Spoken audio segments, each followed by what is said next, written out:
Well, this morning I woke up to find a post that I just couldn't believe when I watched it, how interesting it was, how passionate it was.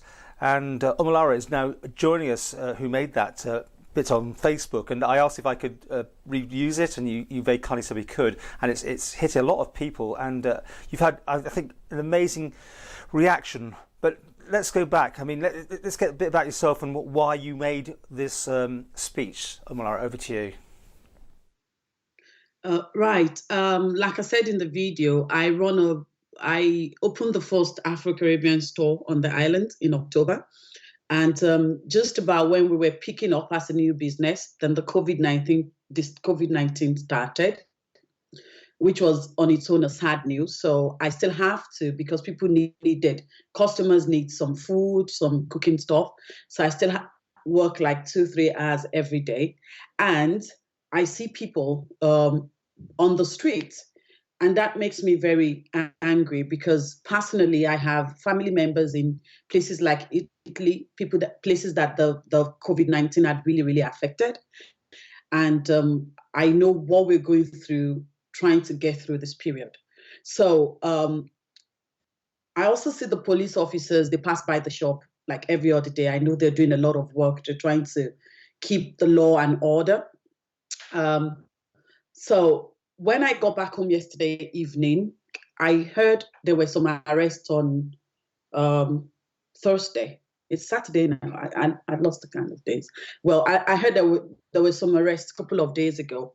But then the part that really made me so sad and angry last night was the fact that one of the guys that was arrested, or that has been breaking the law, is COVID-19 positive. And I couldn't help but just then sit down and look at us on the Isle of Man, how blessed every one of us has been to be on this island. And this is nothing but the truth.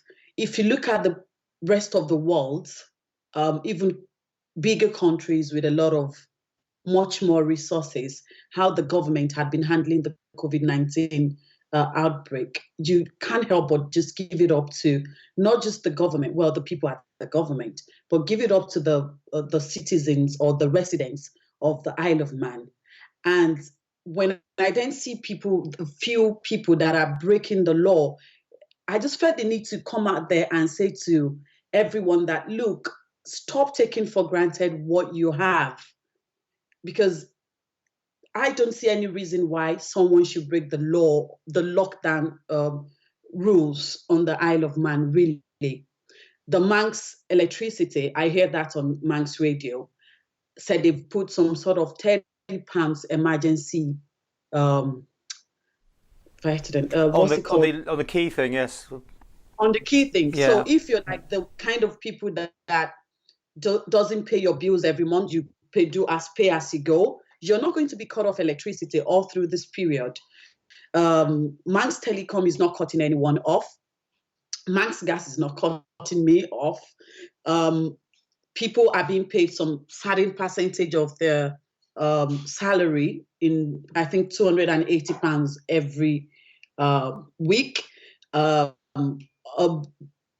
lot of nice things has been happening. A lovely lady set up this Isle of Man local companies online, where you get all the information you need to apply for a grant as a business owner.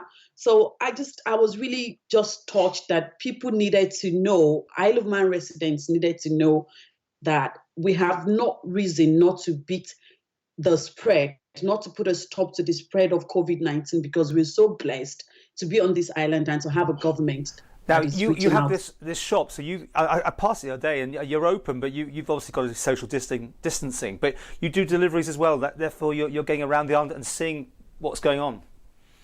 Yes, mostly what I do now is deliveries, and the shop is open just 2 hours a day to in-store shoppers with one person in, one person out system. How's it affecting you? I mean, are you being hit, or are you managing to make a living by doing deliveries? Because people are not, after the panic buying, people are not buying, and everyone is watching. Everyone is scared, so everyone is watching what they buy. It's just to keep body, soul, and spirit together. Like I said, right now, I don't see it as I'm working because I'm not earning a living. I see it as my humanitarian service to the community. Say someone needs a cooking oil and a couple of other things. I then deliver to you, and yeah. So Well, you struck a chord, I think, with a lot of people, and you got it off your chest, as they say, and you may have helped. On a serious note, making that thought that people need to stay at home and not be mingling like some people. We see them, and as you say, I think the cells were about 10 people in there the other night, according to numbers, which is not good news. That a lot of the police resources are being taken up by trying to track, being told by the public that people are having parties or just meeting up and things like that. yeah, I see it as I wouldn't say the people breaking the law are it's lack of information. I just see them as a spoiled child. When you have everything and you haven't really sat down to think that all of this that I have, I should be grateful for it. Because I do not think that if we were to be in Milan, for instance, where you are even told not to bother coming to the hospital, and on a street you have about 25 of your neighbors dead from COVID-19 already, I don't think they would break the law. I don't even think the government would have to tell us to stay in the house.